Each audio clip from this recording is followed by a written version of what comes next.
बताओ रुचिता, क्या खेल खेल रही हो तुम? अभी आप क्या कह रही हो, मुझे कुछ समझ में नहीं आ रहा। इतनी ज्यादा मंद बुद्धि तो नहीं लगती मुझे तुम कि तुम्हें मेरी बातें ही समझ में नहीं आ रही। रुचिता, उस दिन क्लाइंट के सामने तुमने मुझे कीचड़ में गिराया,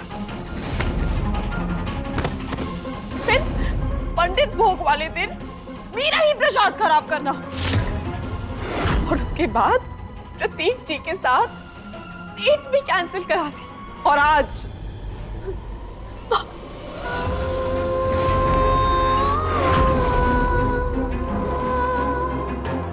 ये किया तुमने मेरे सैश के साथ, चला दिया उसे।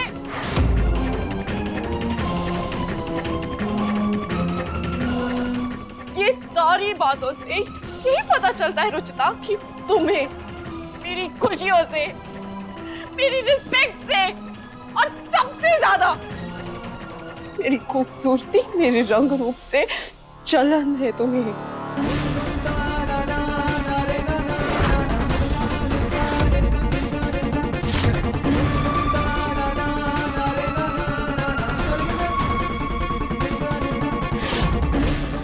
अभी आप गलत समझ रहे हो। बिल्कुल सही समझ रही हूं मैं।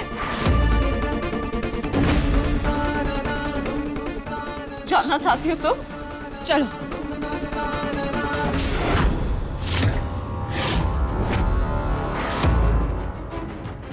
ये देखो, ये है हमारा सच। हम दोनों के रंग में, खूबसूरती में जमीन आसमान का फर्क है।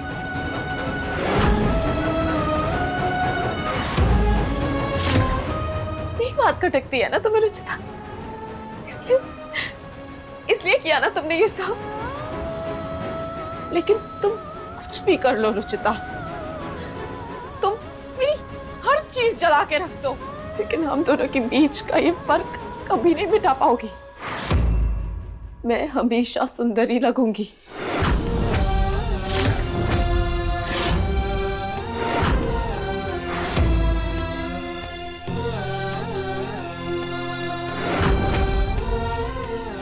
भाभी आप गलत समझ रही हैं। मेरे लिए खूबसूरती कभी रंग रूप है ही नहीं। मेरे मम्मी पापा ने हमेशा से मुझे सिखाया है कि इंसान का मन ही उसकी खूबसूरती होती है। अच्छा, तो फिर जब प्रियू के फ्रेंड्स मेरी तारीफ कर रहे थे तो तुम्हारी आंखों में जलन क्यों दिख रही थी? मम्मा, इस वनीला शेक की तरह है, वाइट वाइट, और तेरे चाची इस चॉकलेट शेक की तरह डार्क। तुम्हें बुरा क्यों लग रहा था? अरे तुमने तो कभी कोई खूबसूरती का खिताब जीता नहीं है। तुम्हें क्या पता होगा कि मिस राजस्थान बनना कितनी बड़ी बात होती है। इसलिए मेरी जीत पर दाग लगा दिया ना तुमने। मेरी इस निशानी को जला के राख कर दिया तुमने।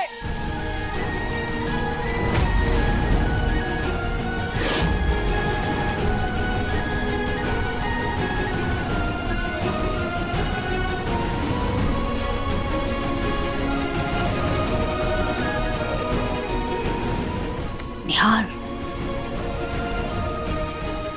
तिफरानी जेठानी के बीच का मामला है बेटा। तुम बीच में ना बोलो तो ही अच्छा है।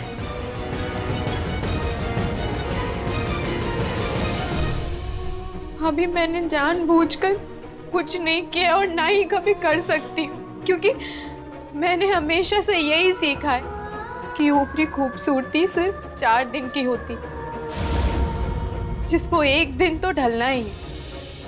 मोल तो मन की सुंदरता की होती है भाभी। मुझे भी यही लगा था रुचिता, इसीलिए तुम्हें अपनी छोटी बहन समझा था, लेकिन तुमने साबित कर दिया कि तुम्हारी रंग की तरह ना तुम्हारा मन भी काला है।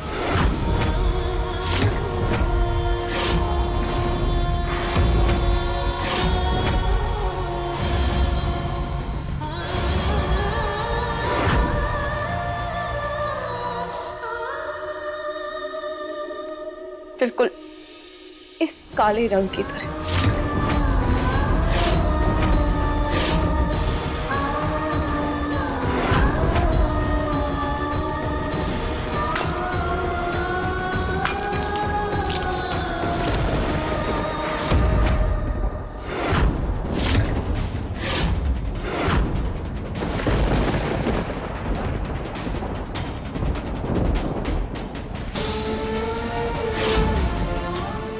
ये कालापन ही तुम्हारी असली पहचान है रुचिता।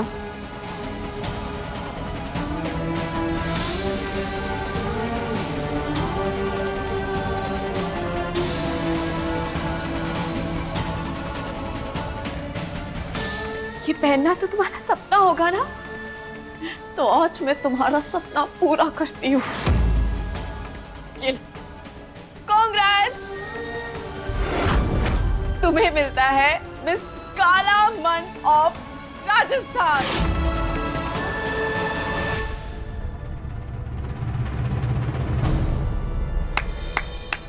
तालियां मारो।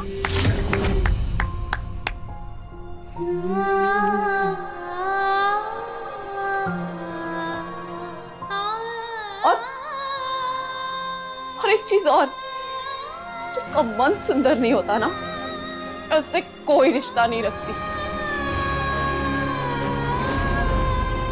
तो आज से, बल्कि अभी से, ना तुम मेरी छोटी बहन और ना मैं तुम्हारी बड़ी बहन।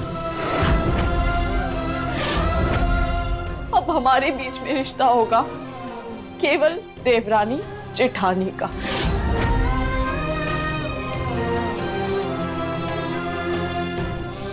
वो भी सिर्फ नाम का।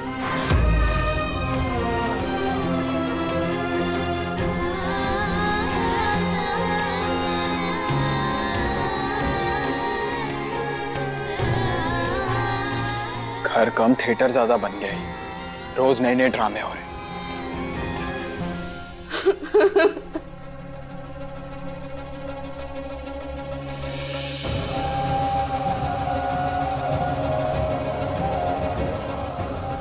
हमारा मकसद पूरा हो गया माँ जी। ऋतु और रुचिता की बढ़ती नजदीकियां गहरे खाई में बदल गई हैं। हाँ पूनम, कल नरेश भी आ रहा है। उसके आने से पहले किसी भी तरह से इस घर से इस लड़की को अलविदा करना है। फिक्र मत कीजिए ना माँ जी, आप उसका इंतजाम भी हो गया है।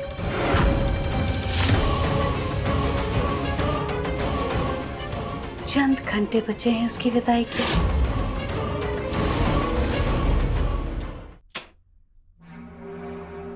ऋतु, माना रुचिता से गलती हुई थी, लेकिन तुम आज गुस्से में कुछ ज्यादा ही बोल गई। प्रतीक जी प्लीज, मतलब कभी तो मेरा भी साथ दीजिए। मेरा इतना बड़ा इवेंट मिस हो गया और अब अभी भी रुचिता की साइड ले रहे हैं, अभी भी उसी की वकालत कर रहे हैं। तुम्हारे लिए कह रहा हूँ, क्योंकि जानता हूँ तुमने आज तो सुना दिया, लेकिन कल गुस्सा शांत होने के बाद तुम खुद ही परेशान होगी। अभी तो फिलहाल मैं इसलिए परेशान हो रही हूँ क्योंकि इतना सब कुछ होने के बाद भी ना आप रुचिता की ही साइड ले रहे हैं। You know what? माँ और दादी ना बिल्कुल सही बोलते हैं, वो लड़की है ही नहीं इस घर की बहू बनने लायक। सोच तो मुझे बस इस बात का होता है कि मुझे ये बात समझने में इतनी देर कैसे लग गई। ऋतु, ऋतु, अच्छा है, रुचिता से दूर होकर कम से कम ऋतु अपने पति और अपने बेटी की तरफ ध्यान तो देगी। जिस तरह से ऋतु उसकी चुंगल से निकली है, खाटू श्याम जी करे मेरा निहार भी उस लड़की से जल्द आजाद हो जाए।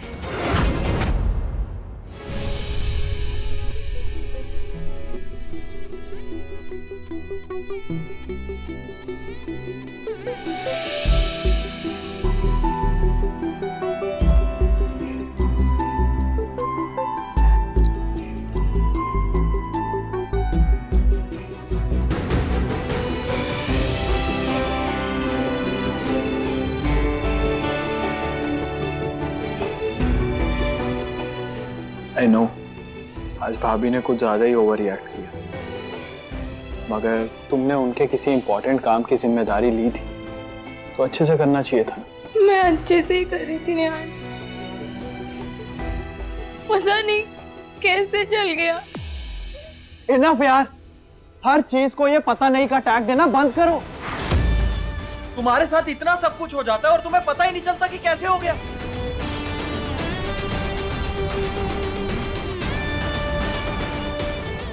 सॉरी, लेकिन अब तो मुझे भी लगता है कि माँ और दादी बिल्कुल सही कहते हैं। शायद तुम्हें डॉक्टर की जरूरत है। निहार जी आप भी कुछ गलत नहीं कह रहा हूँ। पिछले कुछ दिनों में जैसे तुम बिहेव कर रही हो, उससे मैं क्या, कोई भी यही कहेगा कि तुम्हें डॉक्टर की जरूरत है। अगर तुम्हें डॉक्टर की हेल्प नहीं चाहिए कोई बात नहीं, लेकिन प्लीज मेरे घर वालों से दूर रहो, स्पेशली रितु भाभी से।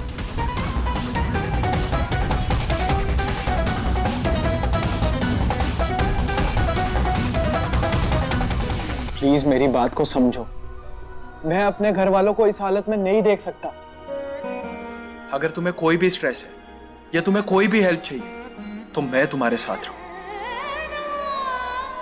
लेकिन प्लीज तुम ऐसे बिहेव करना बंद कर दो।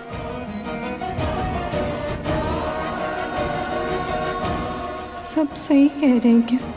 मुझे सच में डॉक्टर की ज़रूरत है।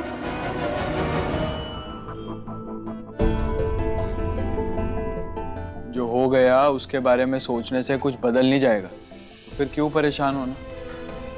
इसलिए बेटर है कि आगे से केयरफुल रहा जाए। आप कब उठे?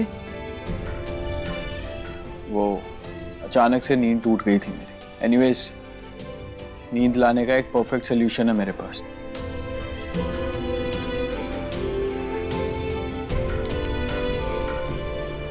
ये मेरी स्पेशल प्लेलिस्ट है, इसे सुनोगी तो फट से नींद आ जाएगी।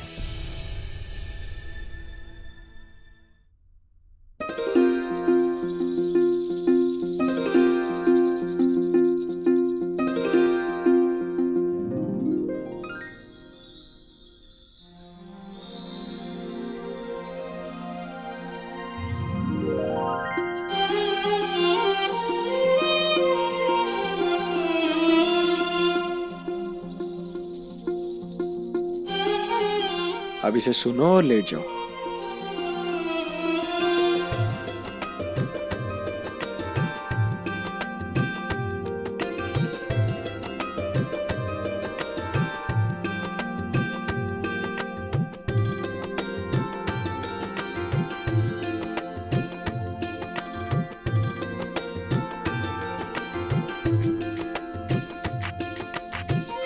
अगर रात को अच्छे से नहीं सोई तो कल सुबह फिर कोई नया हंगामा करेगी। कहाँ फंस गया?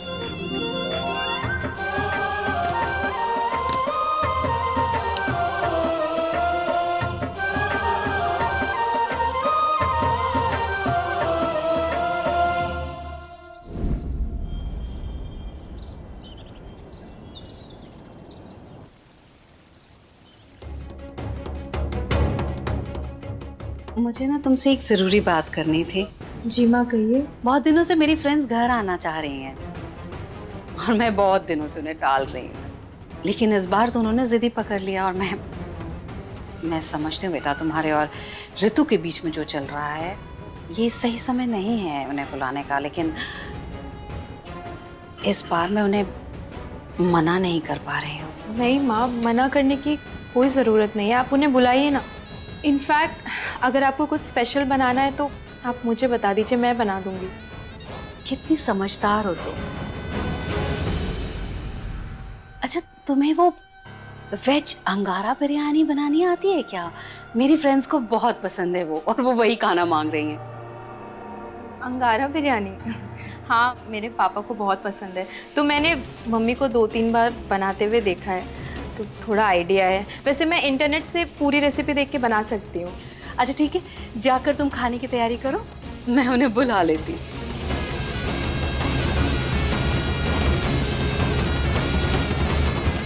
मुबारक हो माँ जी। रुचिता की विदाई को बस अब चंद घंटे बाकी है। अंगारा बिरयानी की कोयले की चिंगारी इस लड़की के हर सपने को जलाकर राख कर देगी।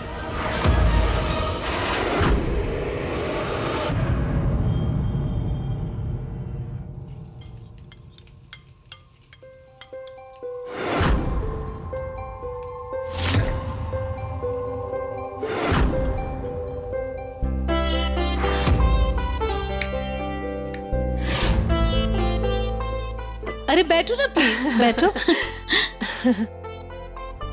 नमस्ते माँ जी। नमस्ते नमस्ते।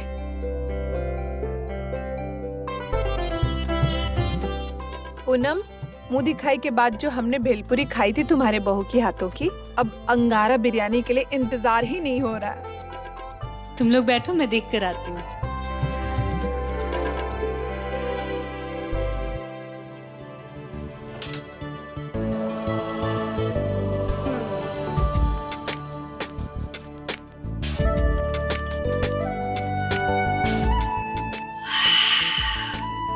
बहुत अच्छी खुशबू आ रही है। तुमने कोयले का धुआं लगा दिया ना इसमें? जी माँ, बस वही करने जा रही थी।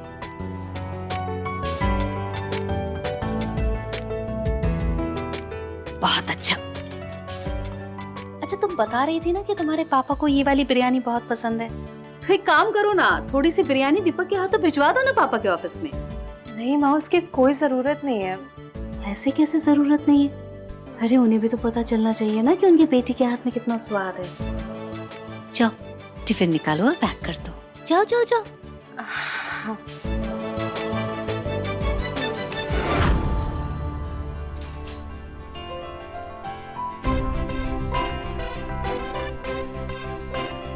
खुशबू से ही पता चल रहा है कितनी टेस्टी बनी है बिरयानी।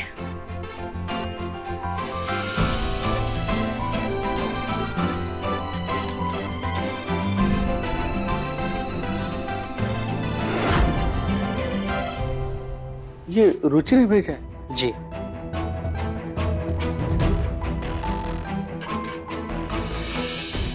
रुचि ने अचानक बिरयानी क्यों भेज दी? मैं फोन करता हूँ उसको।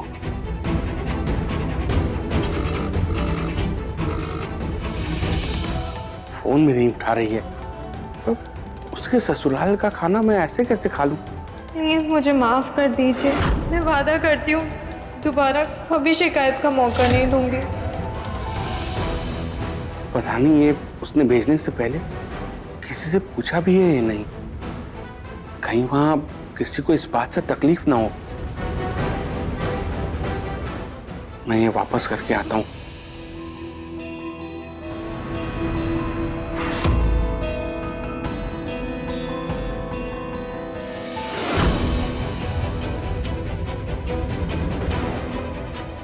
थैंक यू बेटा।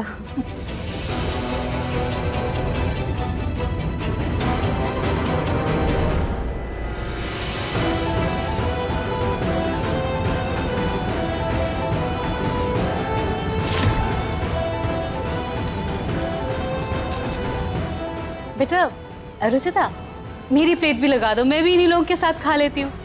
जी माँ।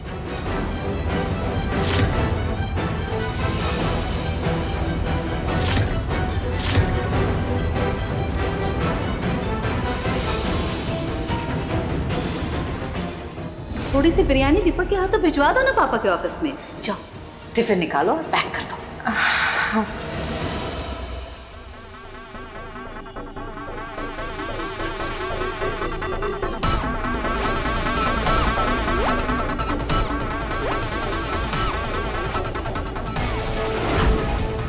वाह बेटा, तुम्हारे हाथ में तो जादू है। सच में इतनी अच्छी बिरयानी मैंने आज तक नहीं खाई। सच्ची? तब तो मैं भी टेस्ट कर लेती हूँ।